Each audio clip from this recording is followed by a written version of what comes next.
Fueron muchos los meses que pasaron los habitantes de Licaco, próximo a la borda del Río Grande en Puerto Parada, deseando ser escuchados.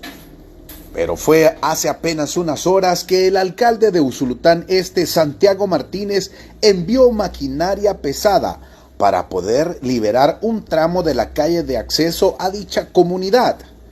Por eso, sus habitantes agradecieron al edil usuluteco por su pronta